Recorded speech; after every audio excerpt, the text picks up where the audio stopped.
घड़ी में जो गियर्स होते हैं नॉर्मली पीछे छुपा के होते हैं, हमने उसको आगे कर दिया आपको समझाने के लिए। और ये सारे घड़ी के जो गियर्स हैं वो एक पर्टिकुलर स्पीड में चल रहे हैं, तो वो आपको तीनों कांटे में सही टाइम दिखा रहा है, जो भी टाइम दिखा रहा है ये, ठीक है ना। अभी तो खैर अलग से टाइम दिखा रहा है, मान लेते हैं सिंपली कि वो इनके घड़ी के स्पीड को जो मैनेज कर रहा है, इन कांटों को पीछे ये गियर है। अब अगर इनमें से कोई भी एक गियर को छेड़ता हूँ, मान लो मैंने लीवर के गियर को छेड़ दिया, एक गियर को छेड़ा तो क्या बाकी गियर पे फर्क पड़ा कि नहीं पड़ा? पड़ेगा ना।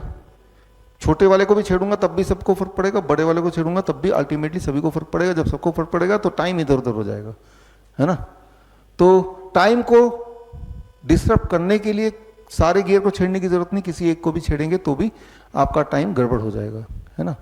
क्यों? क्योंकि सारे गियर आपस में एक दूसरे के साथ एक सिंक्रोनी के साथ, राइट, एक हार्मनी के साथ, ताना बाना के साथ वो चल रहे हैं।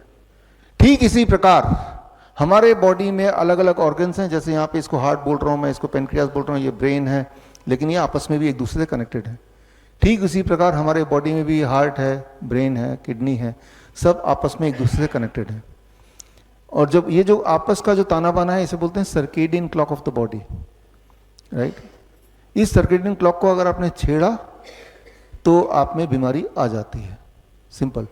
जिस तरह से मान लीजिए यहाँ पे ऑर्केस्ट्रा है, यहाँ पे म्यूजिशियन बैठे हैं, गिटार वाला भी है, पियानो वाला भी है, तबले वाला भी, बांसुरी वाला भी है।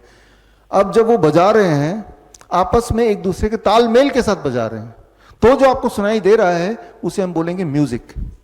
अब इमेजिन कीजिए इनमें से जो बांसुरी वाला पीछे बैठा उसको मैं छेड़ देता हूँ, डिस्टर्ब कर देता हूँ। जब वो डिस्टर्ब हो गया बाकी भी थोड़े थोड़े डिस्टर्ब हो गए, बजा सब रहे हैं अभी भी पूरी ताकत लगा के, लेकिन अब जो आपको सुनाई देगा what it will be called, not music, it should be called as noise. Noise और म्यूजिक में इतना ही फर्क है कि आपस का ताना बाना लॉस्ट हो गया। ठीक उसी प्रकार आपके बॉडी के सारे ऑर्गन जब एक दूसरे की सिंक्रोनी में काम करेंगे, हार्मनी में काम करेंगे, आपकी जीवन को बोलेंगे म्यूजिक। लेकिन वो हार्मनी लॉस्ट हो जाएगा तो आपका जीवन हो जाएगा नॉइज, यानी कि बीमारी। अच्छा, तो हम सब तो बीमार हैं ही, जिसको मैं पूछ रहा हूँ, कोई बोल रहा है मेरे इधर दर्द होता है, कोई बोल रहा है मैं थका सा रहता हूँ, वीकनेस है, कोई बोल रहा है मुझे यहाँ घाव है वो भर नहीं रहा है, कुछ ना कुछ तो बीमारी है ही आपको।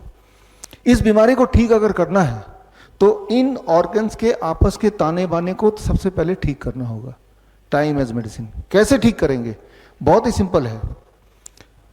डोंट ईट आफ्टर सनसेट, सूर्यास्त के बाद खाओ मत। एक एग्जाम्पल से समझा देता हूं मैं आपको। आप कभी आधी रात को उठते हैं, प्यास लगती है, किचन जाते हैं, तो आपने नोटिस किया होगा कि चूहे की कुतरने की कुछ आवाज आपको अक्सर सुनाई देती है ना। चूहा एक्टिव होता है रात को, दिन में नहीं होगा, रात को होगा, आधी रात को जब सब सो जाते हैं। चूहे को भगवान ने नॉकटर्नल एनिमल बनाया है, वो रात को खाता है, खाना ढूंढता है, दिन में वो रेस्ट करता है, छुप जाता है। अब एक्सपेरिमेंट किया गया कई बार, चूहे 100 चूहे ले लिए एक ही तरह के, और 100 में से 50 चूहों को रात को खाना फीड किया गया मिडनाइट में, जो कि उसका नॉर्मल साइकिल ऑफ ईटिंग है, और 50 चूहों को वही वाला खाना सूर्य उगने के बाद फीड किया गया। और सूर्य से पहले अगर खाना खत्म नहीं किया चूहों ने तो जितना रिमेनिंग उसे हटा दिया, मतलब they are forced to eat in the day.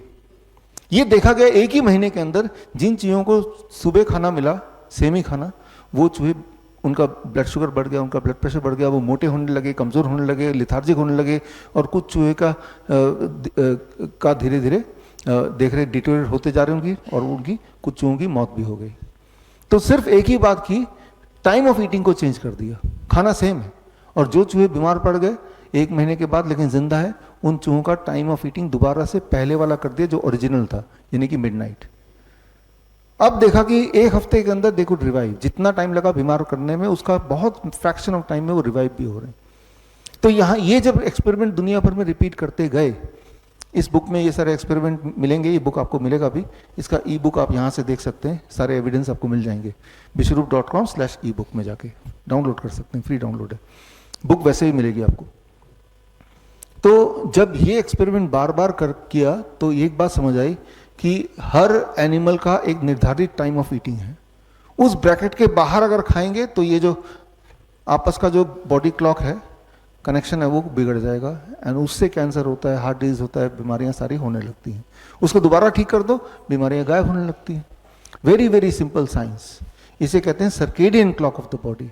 बड़ी से बड़ी बीमारी का आसान से आसान इलाज घर बैठे ही हो सकता है। अधिक जानकारी के लिए कांटेक्ट करें nearest doctor BRC clinic @home।